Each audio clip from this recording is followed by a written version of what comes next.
Hi, and welcome to Genius Moments in Anime. For the past few videos, we've focused on the dumb moments, and I stand by some of those comments.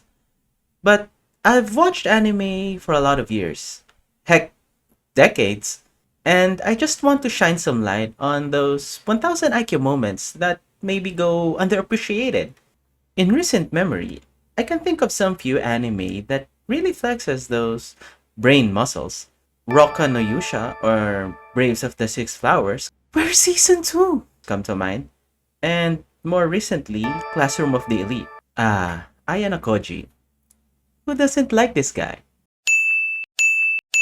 I'm sure there are a lot more examples of this type of anime, and you get the idea. But I want to focus on this new series of videos that I'm making to act as a counter programming to my more negatively tinged dumb moments. In this episode, we're going to talk about Reborn as a vending machine. Now I Wander the Dungeon. Or, I'm not even going to try and butcher that long Japanese title. I practice though. I don't know about you guys, but due to the recent proliferation of isekai anime, I've kind of been burned out by that genre.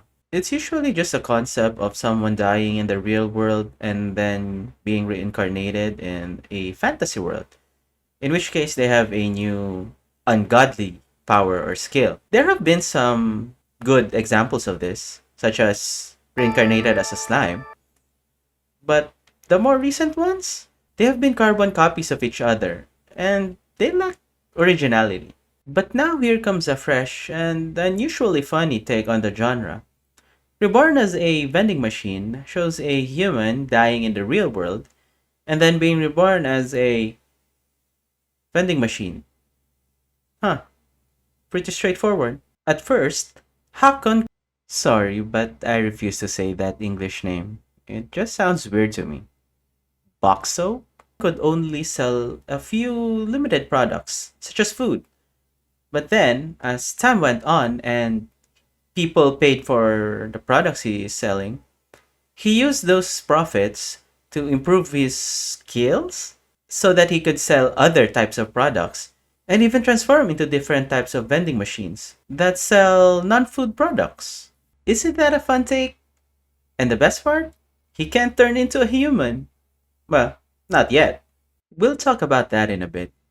But the fact that the protagonist is not a human and is especially useful to the people around him is something new to my anime watching eyes. Now let's go back to the topic of Hakon turning into a human. For now, he can't move since he's a vending machine, and he had to be carried around by Lamis, the heroine of the story, and also the protagonist's love interest? Can a machine really love a human? The age-old question that's been asked since Chobits. But then their companions told them about a dangerous dungeon that grants all their wishes, provided they have the coins from defeated Stratum Lords. And this is where the idea of turning into a human was first suggested. Hakon already had a coin from a Stratum Lord he previously defeated, so he said. But when he was directly asked if he wanted to turn into a human, he hesitated. Come on, bruh. You know you want to. Now that he's definitely on board, helping their companions in collecting the Stratum Lord coins, they set out to defeat the Stratum Lord of this area, the Flame Skelly Titan.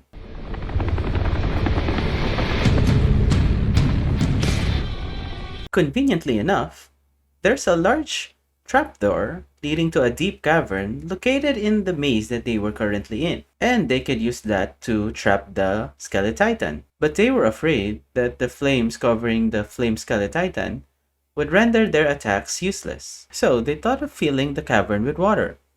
Unfortunately, the water just kept on draining out of the floor. So instead, Hakon thought of using ice. This served two purposes. One, the ice wouldn't drain out of the floor, and two, once the flame Skeletitan fall into their trap, the flames would just melt the ice, converting it to water, and then that water would put out the flame. It was a sound plan, and they pushed through with it. But when the Flame Titan finally showed up, some of their companions had doubts about the plan. Even I doubted it. And there wasn't even enough ice to fill the cavern. And I also thought that the flames would just evaporate the ice even before it turns into water. All was doom and gloom. But they had to push through with their plan. And so they did. They dropped the Flame Titan on the ice.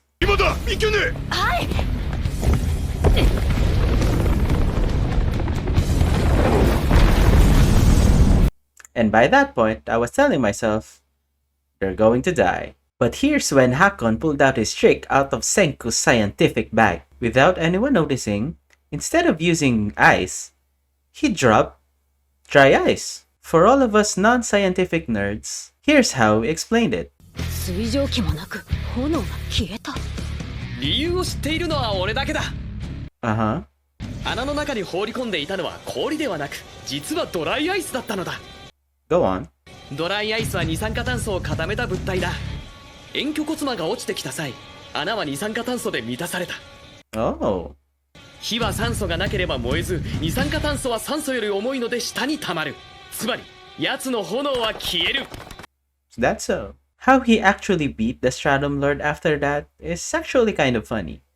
So you can just watch that on your own if you haven't already. Hopefully there will be more unexpected and exciting genius moments in this season. But if you want to see some dumb moments in anime, please check out my other videos and subscribe to the channel. See you next time!